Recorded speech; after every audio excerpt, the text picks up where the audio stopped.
Welcome back bulletin کا آغاز کریں گے۔ امریکی صدر ڈونلڈ ٹرمپ نے ایران کی توانائی تنصیبات پر حملے مزید 10 روز تک روکنے کا اعلان کر دیا۔ سوشل میڈیا پر جاری بیان میں صدر ٹرمپ نے کہا 6 اپریل 2026 تک وہ ایران کی توانائی تنصیبات پر حملے روک رہے ہیں۔ انہوں نے دعویٰ کیا کہ وہ یہ اقدام ایران حکومت کی درخواست پر کر رہے ہیں۔ اس سے پہلے صدر ٹرمپ نے ان تنصیبات پر حملے 5 روز کے لیے روکنے کا اعلان کیا تھا، جس کی مدت گزشتہ روز ختم ہو گئی تھی۔ صدر ٹرمپ نے کہا ایران سے بات چیت جاری ہے۔ فیک نیوز میڈیا کی جانب سے جاری خبروں کے برعکس یہ بات چیت عمدگی سے جاری ہے۔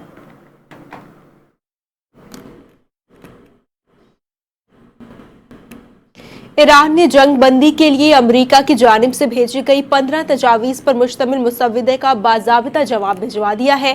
ایرانی خبر رساں ایجنسی تسنیم کے مطابق ایران نے ثالث کاروں کے ذریعے گزشتہ رات تجاویز کا جواب بھجوایا۔ ایران اب امریکہ کے رد عمل کا انتظار کر رہا ہے۔ سینئر ایرانی عہدیدار نے برطانوی خبر رساں ایجنسی رائٹرز سے گفتگو میں کہا کہ ایران نے امریکی تجویز کا جائزہ لیا جو پاکستان کے ذریعے پہنچائی گئی ہے۔ سفارتکاری کا عمل رکا نہیں، امریکی تجویز یک طرفہ اور غیر منصفانہ ہے۔ واشنگٹن حقیقت پسندی کا مظاہرہ کرے تو آگے بڑھنے کا راستہ نکل سکتا ہے۔ ترکی اور پاکستان ایران اور امریکہ کے درمیان ثالثی کی کوشش کر رہے ہیں۔ اس مرحلے میں مذاکرات کا کوئی منصوبہ نظر نہیں آتا۔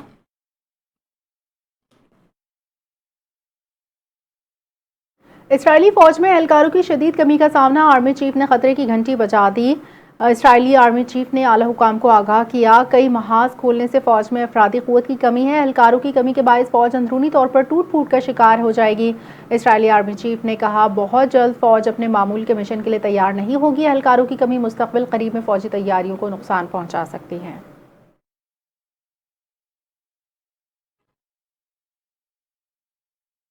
ادھر ایران کے شہر بندر عباس پر ایرانی بحریہ کی تنصیبات پر امریکہ اور اسرائیل کے حملے ہوئے ہیں۔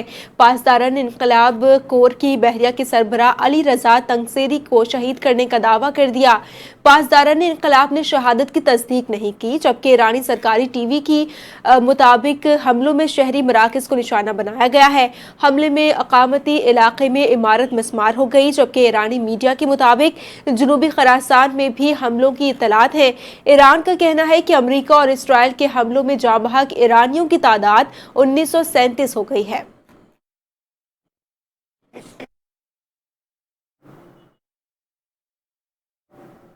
ایران کے دارالحکومت تہران میں پاکستانی سفارت خانے اور سفیر کی رہائش گاہ کے قریب شدید بمباری کی اطلاعات، تمام پاکستانی سفارتی عملہ محفوظ رہا۔ بمباری کا سلسلہ رات 8 بجے شروع ہوا، جس کے دوران سفارت خانے کے اطراف میں دھماکوں کی آواز سنائی دی گئی۔ پاکستانی سفارت خانے کے سامنے ایرانی فوج کا مرکز ارتش واقع ہے، جو ممکنہ طور پر حملے کا ہدف تھا۔ پاکستان کے سفیر مدثر ٹیپو تہران میں پاسداران کے زیر انتظام علاقے میں مقیم ہیں، جہاں بھی بمباری کی گئی، تاہم خوش قسمتی سے سفارت خانے یا سفیر کی رہائش گاہ کو کوئی نقصان نہیں پہنچا۔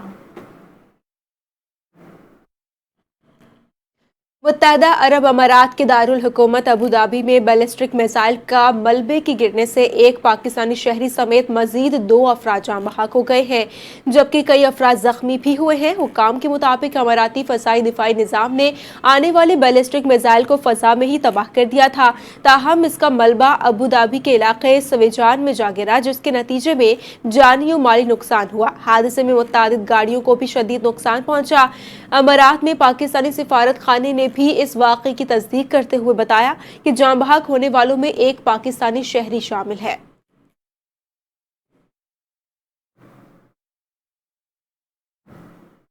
پاکستان نے دنیا میں امن استحکام کے لیے کامیاب سیاسی ملٹری ڈپلومیسی کا لوہا منوایا۔ امریکی نمائندہ خصوصی برائے مشرق وسطی اسٹیو وٹکوف نے بطور ثالث پاکستان کے اہم کردار پر مہر ثبت کر دی۔ امریکی کابینہ میں پاکستان کی کامیاب سفارتکاری کا اعتراف کرتے ہوئے اسٹیو وٹکوف نے کہا امن معاہدے کے فریم ورک کے لیے 15 نکاتی ایکشن لسٹ پاکستان کے ذریعے ایران تک پہنچائی گئی۔ اسٹیو وٹکوف نے کہا پاکستان ایران امریکہ میں بطور ایک ثالث اہم کردار ادا کر رہا ہے۔ پاکستان کے ذریعے ایران کے ساتھ مضبوط مثبت پیغامات مذاکرات سامنے آئے۔ عالمی ماہرین کے مطابق پاکستان اپنی مدبرانہ پالیسیوں اور بہترین حکمت عملی کے باعث پوری دنیا کو متاثر کرنے والی جنگ کو رکوا رہا ہے۔ امریکہ ایران جنگ میں پاکستان کی جانب سے ثالثی کا کردار پاکستان کی اہمیت اور عالمی سطح پر بھرپور اعتماد کا عکاس ہے۔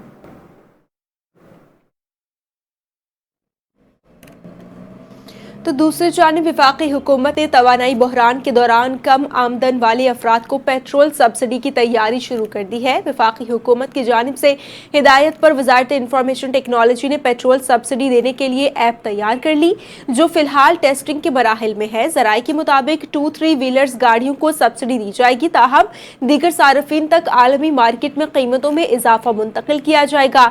जराये का कहना है कि 800 सीसी गाड़ियों तक सब्सिडी का फैसला नहीं हो सका।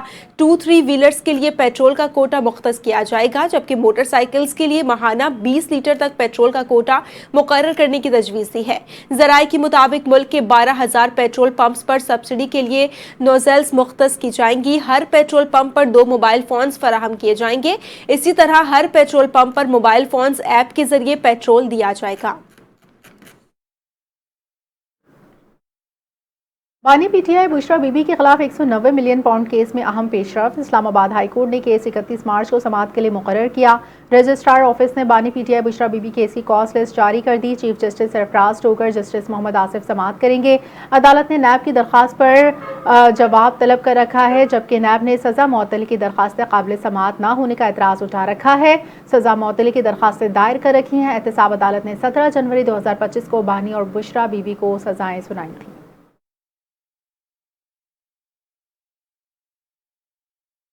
टांक में सिक्योरिटी खदशात के पेश नज़र कर्फ्यू नाफिज कर दिया गया है। जिला इंतजामिया के जारी करदा नोटिफिकेशन के मुताबिक सुबह 6 बजे से शाम 6 बजे तक कर्फ्यू नाफिज किया गया है। जनूबी वज़ीरिस्तान, वाना और जंडोला शाहराह हर किस्म की ट्रैफिक के लिए बंद कर दी गई है।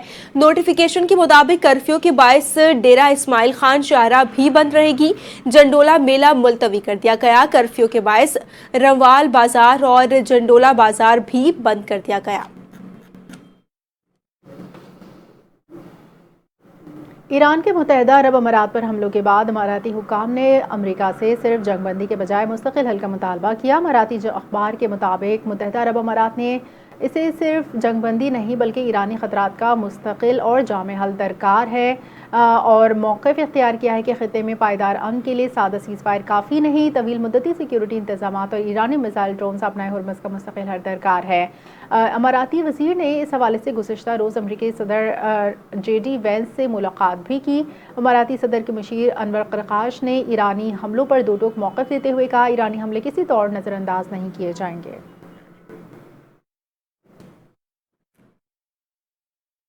ईरानी हमलों के बाद मशरक़ी वस्ता में कायम अमरीका के मुत्तादिद फ़ौजी अड्डे शदीद नुकसान के बायस नाकाबिल रिहाइश हो गए।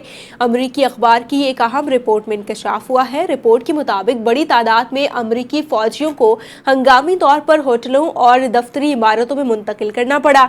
रिपोर्ट के मुताबिक इस गैर मामूली सूरत हाल ने अमरीकी फ़ौजी निज़ाम को मुतासर किया है और अब अमरीकी ज़मीनी अफवाज का बड़ा हिस्सा रिवायती अड्डों के बजाय दूर से कार्रवाइयाँ करने पर मजबूर है, जबकि सिर्फ महदूद फजाई अमला ही मुतासरा अड्डों पर मौजूद रह गया है।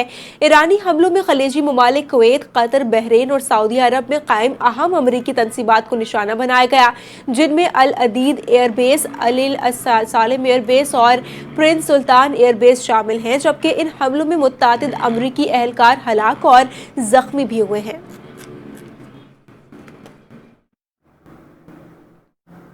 हुक्काम ने शहादत से चंद लम्हे कबल ली गई शहीद सुप्रीम लीडर आयतुल्ला खामनाई की आखिरी तस्वीर जारी कर दी। शहीद आयतुल्ला खामनाई की आखिरी तस्वीर ईरानी मीडिया की जानिब से जारी की गई, जिसमें उन्हें कुरान पाक पढ़ते देखा जा सकता है। आयतुल्ला खामनाई की शहादत से चंद लम्हे पहले की तस्वीर CCTV कैमरे से ली गई है। ईरान के सुप्रीम लीडर आयतुल्ला खामनाई 28 फरवरी को अमरीकी इसराइली हमलों में शहीद हुए। उनकी शहादत के बाद उनके बेटे मुश्तबा खामनाई अब ईरान के सुप्रीम लीडर हैं।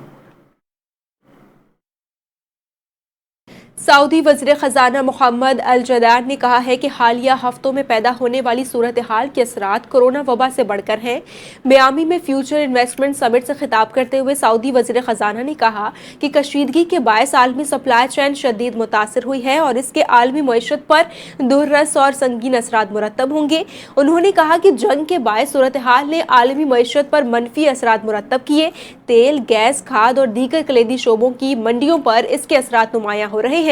हालिया हफ्तों में पैदा होने वाली सूरत हाल के असरात कोरोना वबा से बढ़कर हैं।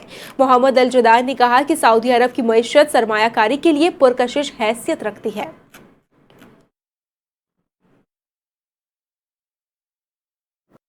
रुक करे खेल के मैदान का PSL एडिशन 11 के दूसरे मैच में आज कराची किंग्स और कोयटा ग्लेडिएटर्स मध्य मुकाबिल होंगे। मैच पाकिस्तानी वक्त के मुताबिक शाम 7 बजे कजाफी स्टेडियम में खेला जाएगा। कराची किंग्स की क़यादत डेविड वार्नर जबकि कोयटा ग्लेडिएटर्स की क़यादत साउद शकील करेंगे। कोयटा ग्लेडिएटर्स और कराची किंग्स PSL में 20 मरतबा आमने सामने आ चुकी हैं, जिनमें 13 मैचेस कोयटा ने जीते जबकि सिर्फ 7 मैचेस में कराची ने कोयटा को शिकस्त से दो चार किया। गुज़श्ता रोज PSL 11 के इफ्तिताही मैच में दिफाई चैंपियन लाहौर कलंदर्स ने हैदराबाद किंग्समैन को 69 रन से शिकस्त दी थी।